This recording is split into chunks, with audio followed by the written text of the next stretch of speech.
All right, so are you ready to jump into the mind of Donald Trump?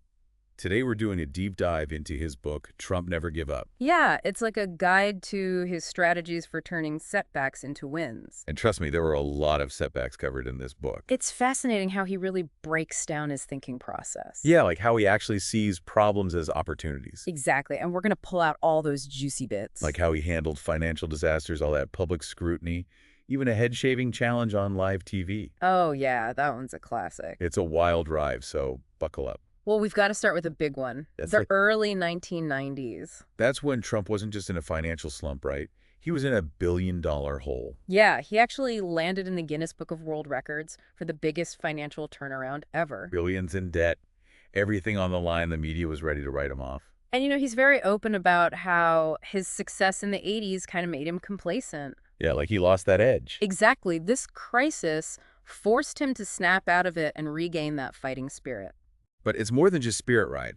He actually had to figure out how to get out of that mess. And that's where it gets interesting. Instead of panicking, he starts thinking strategically. Okay, so what did he do? Well, one thing he did was really leverage those relationships he had. He's always been a big believer in building strong connections, hasn't he? Oh, yeah. And he wasn't afraid to call in favors and work out deals to restructure his debt. So he's working smarter, not just harder, using every tool at his disposal. Exactly. And that leads us to another interesting story.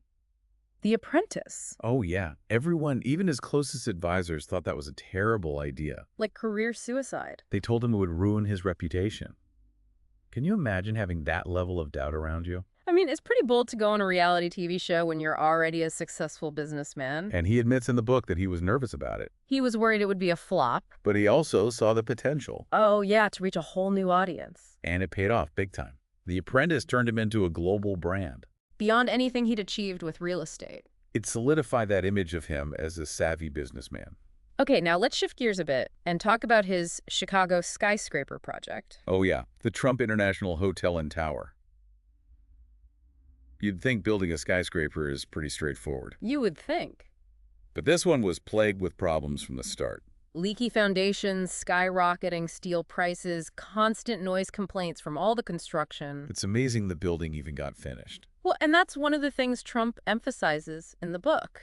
What's that? Staying calm amidst chaos. Easier said than done when you've got a skyscraper literally sinking into the ground. Right. But he asks himself, is this a temporary setback or a complete disaster? Makes sense. You got to keep things in perspective. Absolutely. Now, the Trump Soho project in New York City. That was a whole different kind of battle, wasn't it? Protests, angry bloggers, cartoons mocking him. All because of this hotel project. It's like everyone had an opinion. There were even accusations of hidden agendas and concerns about it becoming a terrorist target. Talk about a PR nightmare. But here's the thing, a lot of people actually supported the project. They just weren't as vocal. Right, it just wasn't the loudest voices you were hearing. It just goes to show there are always multiple perspectives. You can't assume everyone's against you just because the opposition is loud. Okay, now for a story that feels like it's straight out of a Hollywood movie, how Trump secured the Bonwit Teller property for Trump Tower. Yes, this was prime real estate. And he had to pull out all the stops. Up against some seriously wealthy competitors needed to secure air rights. And there was always the possibility of a long, drawn-out legal battle. High-stakes real estate chess. And that's where you really see Trump's tenacity. It's like he thrives on those kinds of challenges. He uses every tool in his arsenal, from negotiation to calculated risk-taking. And he wasn't afraid to play hardball? Not at all. He even used the media to his advantage. How'd he do that? He leaked news of the deal to the New York Times to put pressure on Bonwit Teller. That's a power move. It basically forced their hand and he got the property. Exactly. Shows he's not afraid to use unconventional tactics. Now, speaking of unconventional, let's talk about the Grand Hyatt. This wasn't just a building project, it was a rescue mission. The Commodore Hotel was a crumbling, asbestos-ridden mess. It's amazing it was still standing. Most people saw a disaster, but Trump saw potential. He also saw the need for a strategic partner. Who did he team up with? Hyatt, a big hotel chain that at the time had no presence in New York City. Smart move. They needed a flagship property, and Trump needed their expertise. Exactly. It's a reminder that even someone known for doing things solo like Trump, Yeah, he's got that lone wolf reputation. he recognizes when it's time to bring in the right partners. Teamwork makes the dream work right. Sometimes, and let's not forget about the mirrored facade of that building. Oh yeah, people hated it at first. It was bold, definitely different from anything else in the area. But it also became iconic. It stood out. Sometimes you gotta trust your vision even when others don't get it. Okay, on to a story that really highlights Trump's impatience with bureaucracy, the Woolman Rink rescue. Ah, yes, the ice rink in Central Park. The city had been trying to renovate it for years. That was just a mess. 6 years and millions of dollars wasted. So Trump steps in, offers to fix it in 6 months on his own dime. And publicly challenges the mayor. Classic Trump. Yeah. He's not afraid to make a scene. Especially if he thinks he can do it better and faster. Which he did. He finished the project ahead of schedule and under budget. Turned a public relations nightmare for the city into a win for himself. And this whole saga actually brought attention to something called the Wicks Law. A New York state law that Trump blamed for the initial delays. It requires multiple contractors for public projects, which can drive up costs and create logistical headaches. Trump saw it as a prime example of government inefficiency. So he uses this challenge to advocate for change. Pretty interesting. It is. Now even a master deal maker, like Trump, needs to unwind sometimes, right? Yeah, everyone needs a break. Mm-hmm. What does he do to de-stress? Well, he's all about surrounding himself with positive people. Good advice. And finding activities that help him clear his head. Like golf. Exactly. He says he finds it relaxing, but also uses it to think strategically and solve problems. It's his mental escape. Right, and that's something we can all relate to. Finding healthy ways to manage stress and stay positive. Absolutely. Now, on to a story that's a little different, Mar-a-Lago. This wasn't just another real estate deal for Trump, was it? No, it was love at first sight. This place is amazing. It was originally built by serial heiress Marjorie Merriweather Post. Talk about history and grandeur. And Trump was immediately smitten with it. But restoring and maintaining a historic landmark comes with its own set of challenges. Not to mention financial hurdles. And he ran into some issues with the banks. They weren't exactly thrilled with his initial plans. Right, so he had to get creative. What did he do? He reframed the estate as the mansions at Mar-a-Lago. Offering luxury residences within the existing structure? Exactly. This appeased the bankers and turned it into a profit-generating venture. Talk about thinking on your feet. He's good at that. Okay, get ready for this one. The Ocean Trails Golf Course. Oh yeah, this one's wild. Trump buys this beautiful property in California, and then disaster strikes. A landslide.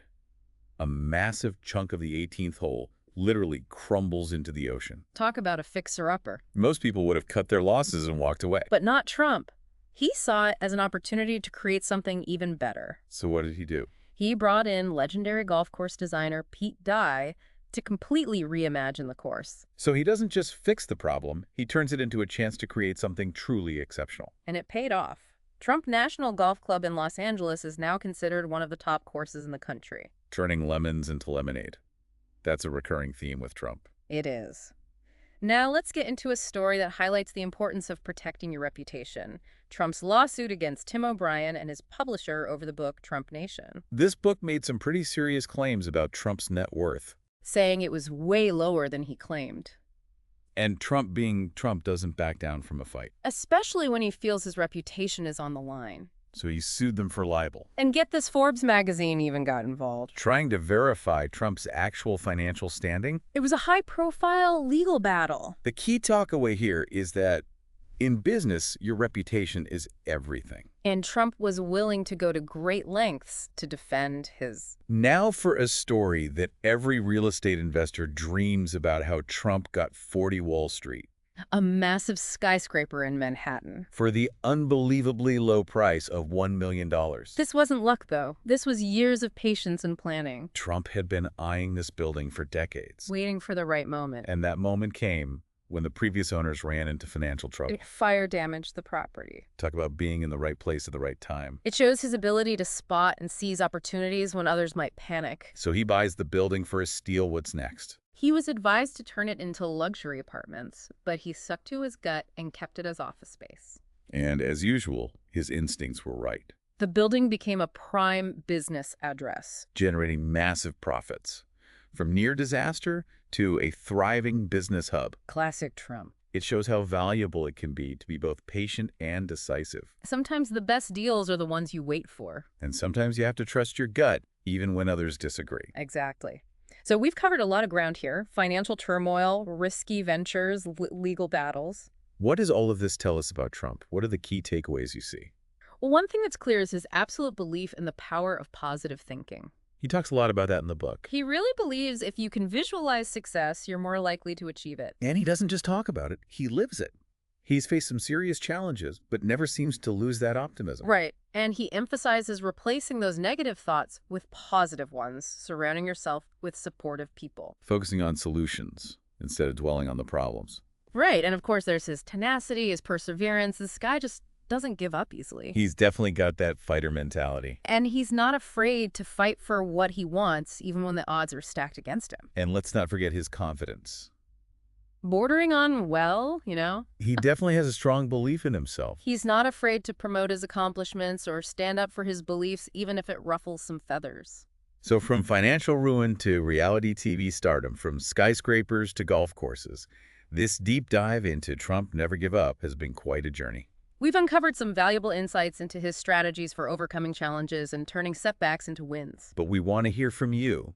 What resonates with you most from this exploration of Trump's world? What stands out to you as the most defining characteristic of his approach to obstacles? Is it his tenacity, his risk-taking, or maybe something else entirely? We'd love to hear your thoughts. Head over to our social media and share what stood out to you from this deep dive into the mind of Donald Trump. And until next time, remember, never give up on unearthing those valuable insights. That's right. One thing that really jumps out from the book is how much Trump values knowledge. Yeah, he's a big believer in constantly learning, isn't he? Oh, yeah.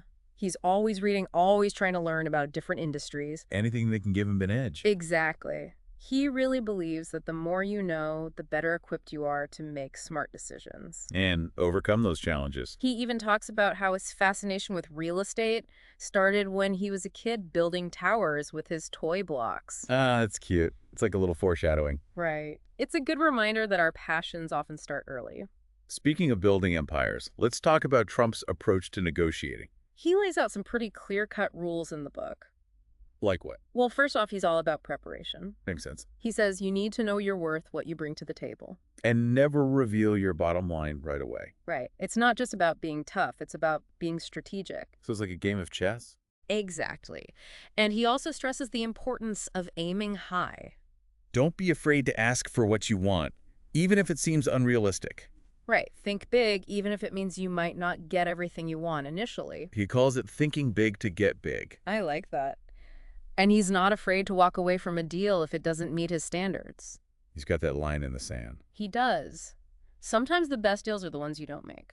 Okay, so we've got preparation, we've got aiming high. What else? Well, he also talks about the importance of using leverage. Leverage. Yeah, finding something that gives you an advantage in the negotiation. Like what? It could be anything. Information timing relationships. Oh, I see. It's about finding that one thing that gives you the upper hand. Okay, that makes sense. Yeah. Now here's a story that shows how Trump uses creativity to get things done. He needed financing for one of his early projects, the Grand Hyatt. Right, but the banks were hesitant. It was a big risk, and he was still relatively new to the game. So what does he do? He brings in a seasoned real estate broker to join him in the meetings with the bankers. Smart move. Right. It adds that layer of experience and credibility. It's a good reminder that sometimes it's not just about what you know, but who you know. And how you present yourself. Presentation is key. Now let's talk about something that's really central to Trump's philosophy. Okay, what's that? He believes that to succeed in business, you need to know the world. Not just your little corner of it. Exactly. He sees the world as this big, interconnected marketplace. Always looking for opportunities beyond national borders. He encourages readers to develop that global mindset Stay informed about what's happening around the world. and embrace those international opportunities. And you definitely see that reflected in his own ventures. He's developed properties all over the world. From skyscrapers in New York to golf courses in Scotland. He walks the walk for sure. Now, remember that Woolman Rink story we talked about earlier? The one where he rescued the ice rink in Central Park. Exactly. That actually ties into this global mindset. How so? Well, he used that success to later advocate for changes to the Wicks law. That New York state law that he blamed for the initial delays. Right. He argued that those kinds of inefficiencies could hurt America's competitiveness on a global scale. So he's connecting a local issue to a broader global context. It's about seeing the bigger picture. Now let's switch gears a bit and talk about failure. Trump's not afraid to talk about his failures, is he? No, he's very open about the fact that he's made his fair share of mistakes. He even has a whole chapter in the book called Failure is Not Permanent. He believes everyone experiences failure at some point, but it's how you respond that defines you. You can either let it crush you or you can learn from it. Exactly. He sees failures as learning experiences. Take away those valuable lessons and keep moving forward. He even talks about his experience with Trump's shuttle. The airline he owned in the late 80s, early 90s. Right. It ultimately failed despite his best efforts. It must have been tough to admit defeat on something like that. It was. But he learned some hard lessons about the airline industry. And the importance of knowing when to cut your losses. And move on. Which is a valuable lesson for any entrepreneur. Sometimes you have to accept that something's not working and redirect your energy. Exactly.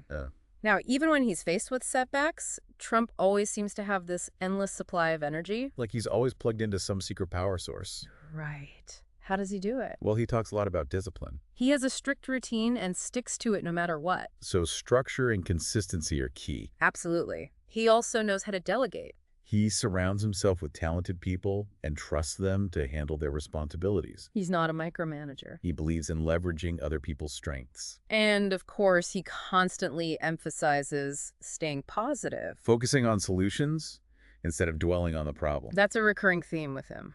It is. He sees negativity as draining. He believes it can actually hold you back. He even shares some of his personal de-stressing techniques. Like playing golf and spending time with his family. It's important to have those outlets, those things that help you recharge. Absolutely. Finding that balance is key. Now, one thing you can't deny about Trump is his strong sense of self-belief. He's definitely not shy about his accomplishments. He's often criticized for it, but he argues that believing in yourself is essential for success. Self-doubt can be a killer. He even has a list of what he calls his top 10 tips for success. Oh, yeah. What are some of those? Well, there's be focused, believe in yourself, and even be lucky. I like that one. Be lucky. It's a mix of practical advice, motivational sayings, and a bit of that classic Trump bravado. He definitely doesn't believe in blending in. No, he doesn't. He's a master of self-promotion. He believes it's a crucial skill in any field. Now let's talk about his relationship with the media. It's been a roller coaster, to say the least. He's been praised and vilified, and he's never been afraid to call out what he sees as unfair coverage. He's definitely not one to shy away from a fight. Remember how he used the media to his advantage during that Bonwit-Teller deal? Leaking it to the New York Times to pressure them into closing the deal. Exactly. It shows he understands how powerful the media can be. And he's not afraid to use it to his advantage. He's also big on controlling the narrative. Not letting others define him or his brand. Right. He encourages readers to actively shape their public image. And challenge negative portrayals. He's a master of spin, that's for sure. Now, one thing that's clear from the book is that Trump is a man of strong opinions. He's not afraid to express his views, even if they're controversial. He's a straight shooter, says what he thinks. Even if it ruffles some feathers. He sees conflict as a natural part of life.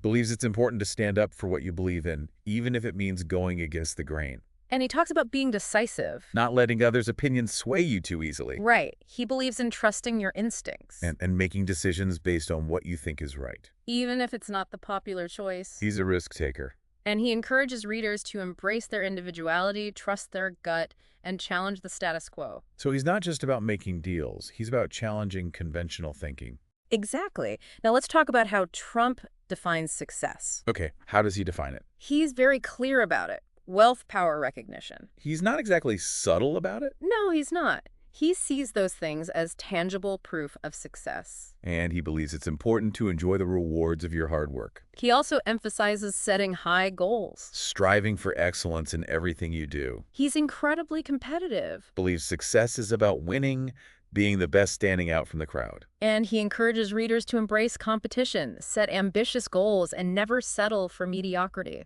He's a firm believer that you can achieve anything you set your mind to. As long as you work hard and never give up. It's an inspiring message, for sure. But one thing that struck me is how he's not afraid to use other people's failures as stepping stones. He even has a chapter called Where Others Fail, There's Your Opportunity.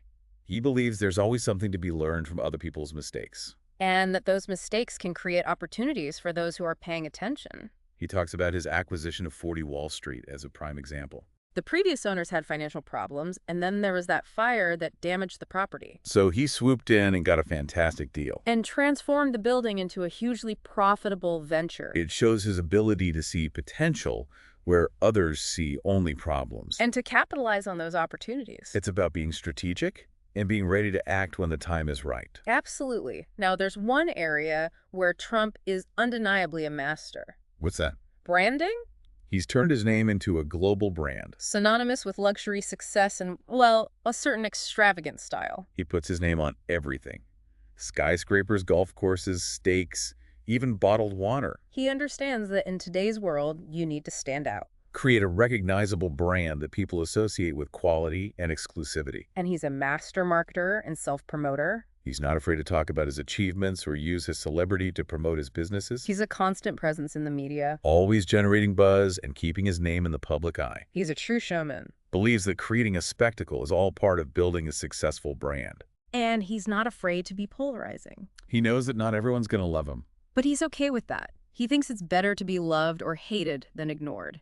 He's not one to shy away from a fight or try to please everyone. And it's a strategy that's worked for him. He's built a massive empire. And he's one of the most recognizable figures in the world. It's proof that being different, being controversial, and even breaking the rules can sometimes be the key to success. Okay, there's one story we haven't touched on yet. And it's a classic Trump move. What's that? His foray into the world of professional wrestling. Oh yeah, WrestleMania. This wasn't just a publicity stunt either. This was a full-on, no-hold-barred match against Vince McMahon. The CEO of World Wrestling Entertainment. And the stakes were high. The loser had to get his head shaved on live TV. It was a spectacle. A clash of egos, a battle of billionaires. The event was billed as the Battle of the Billionaires. And it drew a huge audience. Trump, being Trump, embraced the whole spectacle. He even got physically involved at one point. Tackling McMahon to the ground. It was a moment that really cemented his image as someone who's not afraid to get his hands dirty. Embrace the absurd and entertain the masses. And of course, Trump won. With McMahon getting his head shaved in front of a cheering crowd. It was a win for Trump, a win for entertainment. And a reminder that sometimes the most unexpected ventures can yield the most surprising rewards. So we've talked about Trump's wins, his losses, his strategies, his personality. What's the secret sauce? What's that one thing that's allowed him to achieve so much? Overcome all those obstacles and build such a massive empire. If there's one theme that runs through the entire book, through every story and every piece of advice, What is it? it's this: never give up. It sounds simple, but it's something he embodies in everything he does. He's faced setbacks, made mistakes, been ridiculed, but he's never given up on his goals. He's a fighter, a hustler, constantly pursuing success. He believes that if you want something badly enough, if you work hard enough, and if you refuse to let anything derail You you. can achieve anything. And that's the ultimate takeaway from Trump. Never give up. Success isn't guaranteed. The path is full of obstacles. But if you have the tenacity, the resilience, and the belief in yourself to never give up, you can achieve anything you set your mind to.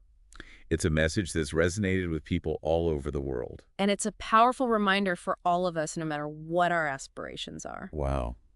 It's amazing to think we're already at the final part of our deep dive into Trump's never give up, Time flies when you're uncovering those winning strategies. doesn't it?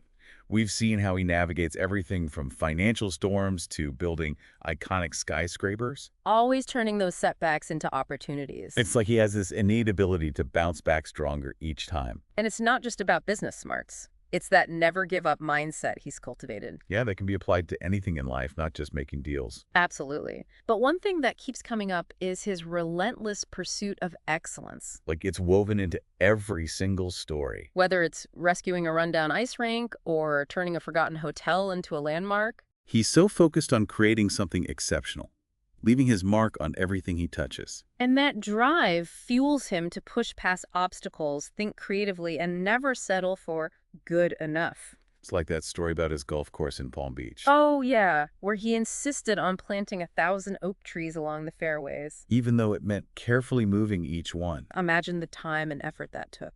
It would have been so much easier to just go with a standard landscaping plan. But that's not Trump's style. He wanted something extraordinary. something that would really set his course apart. And that commitment to excellence goes way beyond aesthetics. It impacts every aspect of his ventures. The materials he uses, the people he hires. He even talks about firing a bunch of project managers before finding the right fit for his Swifton Village apartment complex. And the guy he finally chose wasn't exactly who you'd expect. He actually describes him as the personification of a con man. But he was incredibly effective. Got things done quickly and efficiently. Which was exactly what Trump wanted. It shows he's willing to think outside the box and prioritize results. Even if it means shaking things up a bit. And that unwavering pursuit of excellence, it rubs off on his whole team. He expects that same level of dedication from everyone around him. It's powerful leadership. So whether you're building a business or just tackling a personal goal, that drive for something exceptional. That's a valuable lesson. It's a reminder that pursuing excellence might not always be easy. But it can be incredibly rewarding. And as we wrap up this deep dive into Trump Never Give Up, let's talk about what really resonated with you. What are you taking away from all of this? Was it his tenacity, his risk-taking, his focus, or something else entirely? Head over to our social media and share your thoughts. Until next time, keep those aha moments coming.